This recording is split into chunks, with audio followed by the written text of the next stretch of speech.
dias depois da batalha no Palácio da Justiça em Bogotá entre o exército e a guerrilha, a tragédia volta a atingir a Colômbia. Nos Andes, o vulcão Nevado Ruiz, há 400 anos sem atividade importante, entrou em erupção ontem à noite. 200 quilômetros quadrados na base do vulcão foram arrasados. 12 cidades foram atingidas. A lava derreteu a neve no alto da montanha e provocou enchente em dezenas de rios. É impossível calcular até agora o número exato de vítimas. As autoridades colombianas falam de 15 a 25 mil mortos. É uma das mais trágicas erupções de vulcão do mundo. Você já parou pra pensar no que acontece quando a natureza dá sinais de uma tragédia e ninguém escuta? Ao longo da história, desastres naturais já destruíram cidades inteiras, não só pela força do evento em si, mas principalmente pela falta de preparo para lidar com o que estava por vir. Fala galera, aqui é o Drake, e hoje no Abismo do Medo a gente vai relembrar um dos episódios mais tristes e impactantes da América Latina, a tragédia de Armero, na Colômbia. Um desastre que não só poderia ter sido evitado, como foi anunciado com dias de antecedência.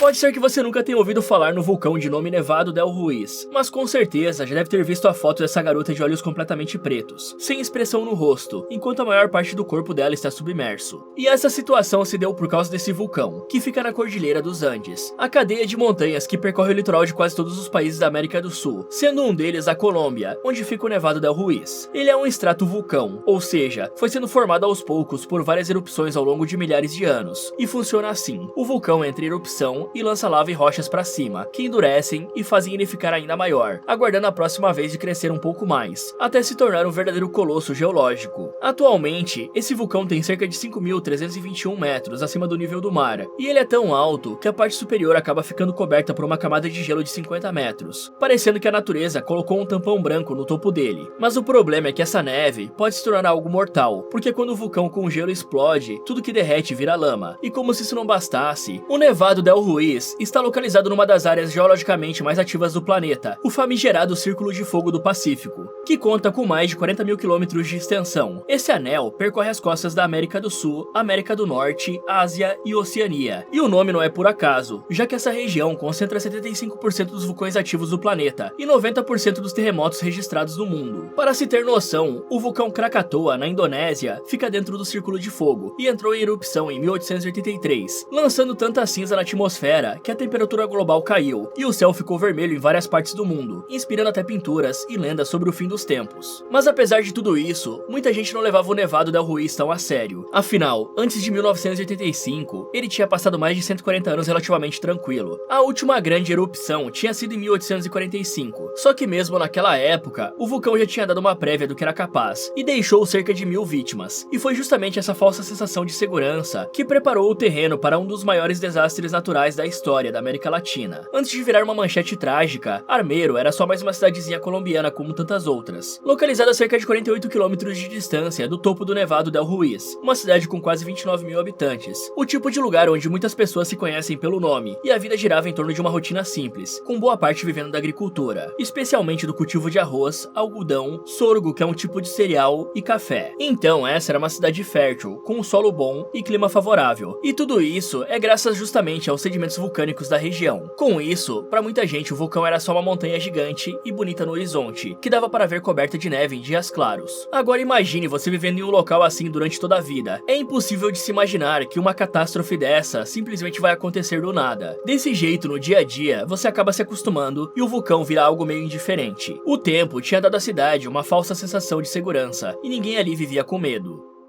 Otro hecho que marca lo que ha significado ese larguísimo conflicto armado en Colombia. La Fiscalía reveló nuevas pruebas sobre esa llamada retoma del Palacio de Justicia por parte del Ejército después del asalto realizado por el grupo guerrillero M-19, un hecho que se registró en el año 1985 y en donde fueron desaparecidas 11 personas.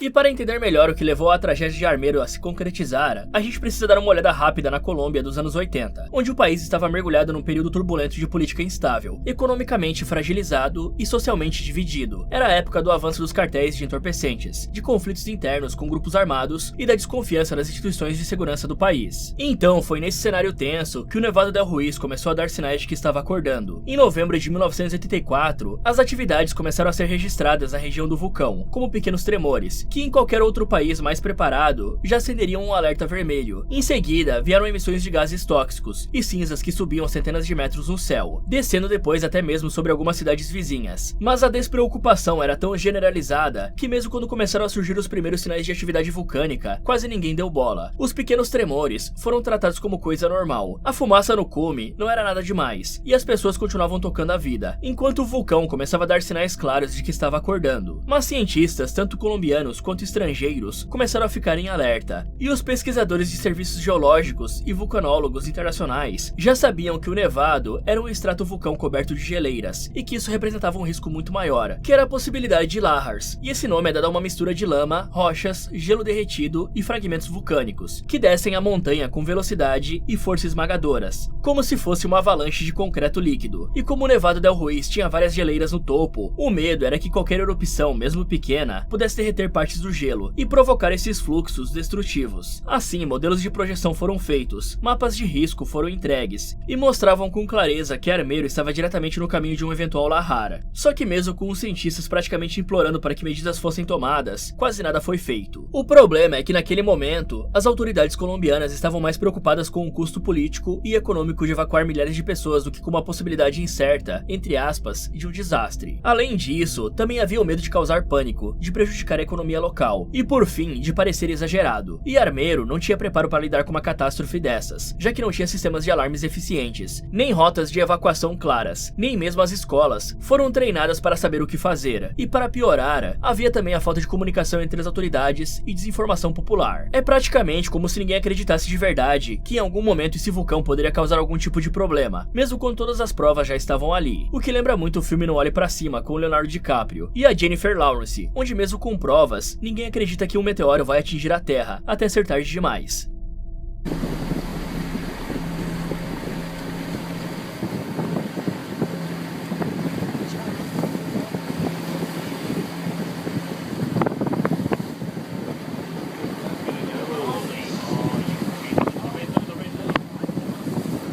Watch out for the shock, it's coming.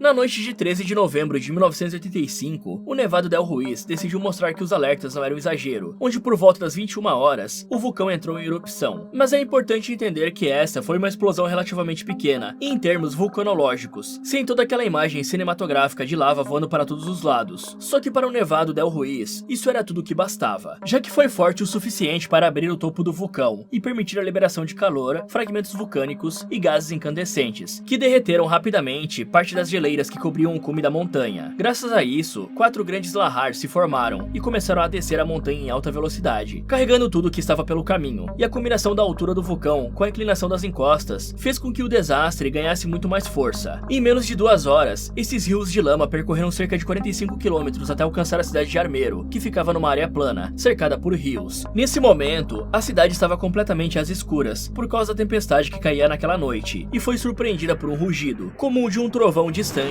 mas contínuo, sem que as pessoas fizessem a menor ideia do que estava acontecendo. E imagina só você escutar algo que nunca escutou na vida. Isso deve ser totalmente aterrorizante. Até que por volta das 11h30 da noite, o lahar atingiu a cidade brutalmente, como se aquilo que começou como uma avalanche de lama chegasse ao local como um tsunami. As ruas foram engolidas em minutos. Casas, escolas, hospitais, todos foram tomados pelo desastre. E aconteceu tão rápido que quase ninguém teve tempo de reagir. Para piorar, como estava tarde da noite, a maior parte da população dormia. Para se ter uma noção, as estimativas falam que os lahars viajaram a velocidades de até 60 km por hora, com profundidade média de 5 metros. E então, isso não deixou chance de fuga para quase ninguém. Quando as autoridades finalmente começaram a entender a dimensão do que tinha acontecido em Armeiro, já era madrugada, e as primeiras equipes de resgate só chegaram ao local horas depois, enfrentando estradas destruídas, comunicação falha e um cenário apocalíptico. Por conta da lama, era impossível caminhar sem afundar, então máquinas pesadas não conseguiam acesso, e helicópteros demoraram a ser mobilizados mobilizados. O despreparo geral era evidente, e faltava tudo, incluindo água potável e suprimentos médicos. Até cordas e pás eram escassas. Muitos sobreviventes estavam presos nos escombros, gritando por socorro, mas perdendo a vida lentamente, sendo afogados ou sufocados pela lama, porque não havia como retirá-los a tempo. Foi nesse cenário de caos que surgiu uma das imagens mais marcantes da história do fotojornalismo. Frank Fournier, um fotógrafo francês que já era conhecido por cobrir zonas de conflitos e desastres humanitários, estava em Nova York, e ao ouvir as primeiras notícias, decidiu viajar para Bogotá, a capital da Colômbia, chegando lá 2 dias depois da erupção. E para conseguir chegar até Armero, ele precisou fazer uma viagem de carro de 5 horas, e ainda mais 2 horas e meia de caminhada, por conta da dificuldade que havia em conseguir chegar até o local. Em uma entrevista, ele relatou que o país estava em forte conflito político, e antes do desastre acontecer, o Palácio da Justiça na capital havia sido tomado por guerrilheiros. Esse conflito já tinha ocasionado muitas perdas, o que só impactou ainda mais a falta de ajuda que a cidade recebeu, já que o exército, mesmo que pudesse ajudar muito, estava todo mobilizado em Bogotá. E agora, eu vou ler um trecho para vocês, vindo do próprio Frank, escrevendo sobre o momento em que ele chegou no local da tragédia. Eu cheguei ao vilarejo de Armero de madrugada, cerca de 3 dias depois da erupção. Havia muita confusão, as pessoas estavam em choque e precisando desesperadamente de ajuda. Muitos estavam presos em entulhos. Eu encontrei um fazendeiro que me contou dessa menininha que precisava de ajuda. Ele me levou até ela, que estava praticamente sozinha. Havia apenas algumas pessoas em volta, e alguns funcionários de resgate ajudando outra pessoa perto dali. Ela estava num grande lamaçal, presa da cintura para baixo por concreto e outros restos das casas que haviam desabado. Ela estava ali por quase 3 dias. Começava a amanhecer e a pobre menina estava sentindo dores e muito confusa. Em toda parte, centenas de pessoas estavam presas. Os funcionários de resgate tinham dificuldade de chegar até as vítimas. Eu conseguia ouvir as pessoas gritando por ajuda e depois um silêncio. Um silêncio que era sinistro. Era muito assustador. Haviam alguns helicópteros, alguns que haviam sido emprestados por uma companhia de petróleo, tentando ajudar as pessoas. E daí tinha essa menininha, e as pessoas não tinham poder para ajudá-la. Os funcionários de resgate voltaram para falar com ela. Fazendeiros locais e algumas pessoas que tinham algum tipo de ajuda médica tentavam confortá-la. Quando eu tirei as fotos, eu me senti completamente impotente na frente dessa menininha, que estava enfrentando o fim com coragem e dignidade. Ela podia sentir que a vida dela estava indo embora. Foi nesse contexto que ele resolveu tirar a foto, acreditando que a única coisa que podia fazer era retratar a coragem, o sofrimento e a dignidade dela, e esperar que isso mobilizasse as pessoas para ajudar aqueles que já haviam sido resgatados, já que eram pessoas que tinham perdido absolutamente tudo. Omaira Sanchez tinha apenas 13 anos. Ela era uma garota comum, cheia de vida e uma estudante dedicada, e na noite da erupção, ela estava em casa com o pai, a tia e o irmão, enquanto a mãe viajava a trabalho, quando infelizmente o lahar atingiu a cidade, e nas primeiras horas após o impacto do fluxo de lama, Omaira ficou soterrada por uma mistura de escombros, água e concreto. Mas apesar disso, ela conseguiu enfiar uma das mãos por uma fresta entre os destroços, e foi justamente isso que salvou a sua vida por mais algumas horas, porque um dos socorristas viu a mãozinha saindo dos escombros, e imediatamente reuniu uma equipe para tentar ajudá-la. Durante o dia inteiro, os socorristas removeram cuidadosamente pedaços de telha, madeira e outros materiais, até que conseguiram libertá-la da cintura para cima. Ela estava consciente, falava e até tentava manter um bom humor, mas quando tentaram puxá-la, veio o choque da terrível realidade. Cada tentativa fazia a água subir perigosamente ao redor dela, e havia o risco da menina se afogar se fosse solta. Para evitar isso, colocaram um pneu ao seu redor, como uma boia improvisada, para mantê-la com o rosto fora d'água. Foi então que os mergulhadores descobriram o motivo de não conseguirem puxá-la. Suas pernas estavam presas sob uma pesada porta de tijolos, e os braços da tia sem vida a seguravam firmemente pelas pernas. E o que mais chocava não era só a situação física dela, mas a sua lucidez, já que Omaira conversava com os socorristas, pedia água e doces, e até cantava trechos de músicas. Mesmo assim, ela sabia que a sua situação era crítica. Em alguns momentos, ela ficava com medo, e aí ela chorava ou orava, mas em momento algum ela demonstrou pânico, talvez por consequência de alguma morfina que devem ter dado para que ela não sentisse dor, fazendo a calma dela deixar tudo ainda mais perturbadora. No momento da foto, seus olhos aparecem profundamente negros, só que isso não foi causado por algum efeito da câmera ou por sombra, e sim por uma consequência da sua situação, de ficar presa nos escombros com a parte inferior do corpo submersa em água e lama fria por várias horas, o que causou a síndrome de esmagamento, um quadro grave que afeta o funcionamento de órgãos vitais, e a hipoxia dos tecidos oculares, que é a falta de oxigênio no sangue, já que a sua circulação sanguínea estava em colapso. A essa altura, Omaira já perdia a consciência, e em uma das vezes que acordou, pediu para o Frank levá-la até a escola, porque ela estava preocupada em chegar atrasada. Uma situação que com certeza foi uma das mais difíceis na vida do fotógrafo, e de todas as outras pessoas que acompanharam isso de perto. Em determinado momento, ela chegou a pedir que a deixassem, para que pudessem descansar, como se quisesse dar uma pausa aos que se revezavam ao seu lado, que estavam impotentes diante da situação. Horas depois, os socorristas conseguiram retornar com uma bomba d'água, na esperança de escoar o suficiente para libertá-la. Mas a posição que Omaira estava era cruel, já que suas pernas estavam dobradas como se estivesse ajoelhada, e as tentativas de soltá-la revelaram que só seria possível com uma amputação. Infelizmente, naquele cenário improvisado, sem equipamento cirúrgico adequado, os médicos que acompanhavam decidiram que uma amputação ali significaria um fim ainda mais doloroso, e concordaram que seria mais humano deixá-la ir sem esse sofrimento extra. A menina resistiu por cerca de 60 horas, 3 noites terríveis, em que suportou frio, fome, dor e o colapso de tudo à sua volta, até que a garotinha não aguentou mais por volta das 10h05 da manhã do dia 16 de novembro, provavelmente devido a uma combinação de hipotermia, infecção e falência dos órgãos. A sua fotografia foi publicada dias depois em diversos jornais e revistas ao redor do mundo, e rapidamente ela se tornou famosa, mostrando como um governo pode fechar os olhos até que seja tarde demais. Mas com isso também vieram críticas, pois alguns acusaram o Frank de se aproveitar da dor da menina, o que o fotógrafo sempre respondeu que a imagem não era para chocar por sensacionalismo, e sim para despertar consciência, porque se ele não tivesse feito aquela foto, Omaira seria completamente esquecida. Além de pessoas que questionavam por que ele não ajudou a menina, mas isso era algo simplesmente impossível de ser feito. A primeira onda envolveu a maior parte da cidade de Armeiro, finalizando por volta de 20.000 pessoas, e outra Lahar finalizou 1.800 pessoas, nas proximidades de Tintiná. Ao todo, cerca de 25.000 pessoas perderam as vidas. Segundo estimativas, isso dá mais de 80% da população da cidade, e 13 cidades além de Armeiro foram destruídas, onde outras 13.000 pessoas ficaram feridas, muitas com traumas físicos e psicológicos severos, além de milhares de desaparecidos, que jamais foram encontrados. E esse foi o segundo desastre vulcânico mais mortal do século, superado apenas pela erupção do Monte Pellier em 1902, e esse é o quarto evento vulcânico mais mortal registrado desde o ano 1500. Armeiro não só sofreu uma tragédia, ela simplesmente deixou de existir. O que sobrou da cidade foi um esqueleto coberto por lama endurecida, impossível de ser reconstruído, e os poucos sobreviventes foram realocados para cidades vizinhas, abrigos improvisados ou até mesmo deixados por conta própria. Alguns voltaram dias depois, andando entre as ruínas, procurando por vestígios de entes queridos. A Colômbia não estava preparada para lidar com um desastre dessa magnitude, e havia falta de helicópteros, ambulâncias, equipes treinadas, e muitos socorristas tiveram que improvisar com as próprias mãos. Então, durante os primeiros dias, o que se via era um cenário completo de desespero. A mídia internacional caiu em peso sobre o país, com jornais, revistas e emissoras ao redor do mundo estampando fotos da catástrofe e exigindo explicações de por que um vulcão que deu sinais claros por meses conseguiu causar tanta destruição, ou por que não houve evacuação. Assim, a comoção foi global. Muitas doações vieram de vários países, mas chegaram tarde e muitas vezes foram mal distribuídas ou desviadas, gerando revolta entre os colombianos. Então, quando a lama secou e os corpos começaram a ser retirados, ficou claro que a maior razão para a tragédia de Armeiro não foi natural, mas sim política. Logo foi descoberto que existia um relatório de profissionais da área, que chegou a prever exatamente o que poderia acontecer, que uma erupção do vulcão poderia derreter o gelo e provocar fluxos de lama mortais. Mas esses alertas foram praticamente ignorados pelas autoridades locais e nacionais. E na noite da erupção, chegaram a receber informações de que o vulcão havia entrado em atividade, mas houve atraso e confusão na comunicação entre Bogotá e as cidades próximas. Alguns relatórios ficaram presos na burocracia, e outros nem chegaram a ser lidos a tempo, então a ordem de evacuação nunca veio. A logística de resposta também foi um desastre. As estradas estavam precárias, helicópteros demoraram a chegar, e a coordenação entre o exército, bombeiros e governo foi desorganizada e lenta, onde nos primeiros dias, a maioria dos resgates foi feita por moradores, voluntários e jornalistas. E eu não sei vocês, mas isso me lembra bastante a tragédia das enchentes recentes no Rio Grande do Sul. E o mais revoltante é perceber que, independente do lado político, a maioria dos governos simplesmente não liga para a população. Desastres naturais até podem ser inevitáveis, mas catástrofes humanitárias quase sempre são evitáveis. O problema é que quase sempre falta investimento em prevenção, preparo para evacuações e planos de contingência para o resgate. No fim das contas, a negligência e o descaso acabam sendo muito mais fatais que qualquer evento da natureza. E essa combinação de omissão, despreparo e descaso não só contribuiu diretamente para a magnitude da tragédia, como deixou uma marca profunda na memória coletiva do país. Porque o vulcão, por mais violento que tenha sido, não tirou a vida de todas essas pessoas sozinho. E quem viveu aquele dia lembra com clareza da confusão e da falta de orientação. No documentário El Vale Sem Sombras, de 2015, do cineasta colombiano Rubén Mendonça, alguns sobreviventes compartilharam suas memórias, e uma dessas pessoas foi Gabrielina Ferruccio, que contou que na véspera da erupção, quando as primeiras cinzas começaram a cair sobre Armeiro, ela foi até a igreja pedir conselhos, e a resposta do padre foi a seguinte: aproveite esse belo show, ele nunca mais será visto. O que é no mínimo bizarro. Em outro relato, de Edilma Loisa, ela lembra como por volta das 18 horas, um caminhão dos bombeiros passou pela cidade, dizendo às pessoas que ficassem em casa, não saíssem e não entrassem em pânico. Somente 5 horas depois disso, o vulcão deu início à tragédia. Depois do que houve, a Colômbia precisou encarar seus erros e começar do zero, com a ajuda internacional sendo essencial para dar os primeiros passos, e com o tempo, foram criados centros de monitoramento vulcânico, e a vulcanologia colombiana cresceu de forma rápida. Hoje existem mais de 600 estações que observam 23 vulcões ativos, além de 14 mapas de perigo, usados por autoridades locais em situações de risco. Como disse a geóloga Marta Calvache, o fato de haver uma erupção não precisa ser sinônimo de desastre, e ela tem razão, já que em 1989, apenas 4 anos depois da tragédia de Armeiro, o Nevado del Ruiz entrou em erupção de novo, com uma força semelhante à de 1985, mas dessa vez, graças ao monitoramento e evacuação preventiva, ninguém perdeu a vida. O país também criou um marco legal para a gestão de riscos, com o Decreto 919 de 1989, que fundou a Ingeominas, o primeiro órgão oficial voltado ao estudo de prevenção de desastres naturais. Anos depois, a agência passou a se chamar Serviço Geológico Colombiano e continua em operação até hoje. Mas nem tudo são só avanços, já que a nova legislação também trouxe desafios. E um exemplo disso é a comunidade indígena de Mapatico, próxima do vulcão Galeiras, pois quando o local foi designado como área de risco, todas as possibilidades de investimento, construção e desenvolvimento foram bloqueadas, o que é até compreensível, olhando pelo lado da segurança. O problema é que as pessoas que moravam lá ficaram presas nessa condição, sem poder melhorar suas casas, investir em infraestrutura ou buscar alternativas de renda, onde o líder do local, Lúcio Figueiro, chegou a dizer que a vida na comunidade foi condenada à pobreza, e mesmo depois de vencer uma ação no Tribunal Constitucional, exigindo o reassentamento das famílias para um lugar seguro, as decisões práticas levaram anos para sair do papel. Já o geólogo Diego Gomes acredita que mais do que mapas e tecnologia, a chave está na educação. Ele defende que as comunidades precisam entender e se apropriar do conhecimento científico. Sua ideia só ganhou mais força quando ele fez uma visita ao Japão e viu com seus próprios olhos como os adolescentes de lá têm muita consciência dos perigos naturais que podem enfrentar. Então, o geólogo organizou uma conferência com jovens colombianos de várias regiões vulcânicas, onde mais de 150 participaram, compartilhando histórias, aprendendo sobre vulcões e descobrindo como lidar com os riscos de forma consciente. É impossível impedir que um vulcão entre em erupção. O que aconteceu com o Nevado del Ruiz em 85 foi uma tragédia, porém ao que tudo indica, o governo aprendeu com os seus erros e agora sabe que deve evacuar as regiões próximas, já que esse vulcão mantém em constante ameaça a vida de até 500 mil pessoas que vivem ao longo dos vales dos rios Coembia, Tintiná, Coelho Toche e Guali. E recentemente, em 2023, o nevado voltou a preocupar o país, com o serviço geológico levando o alerta para o nível laranja, indicando uma atividade sísmica preocupante e que está atrás apenas do alerta vermelho, que é quando o vulcão já está em erupção. Mas com os avanços preventivos, é esperado que nenhum desastre natural leve tantas vidas no local como aconteceu em Armeiro.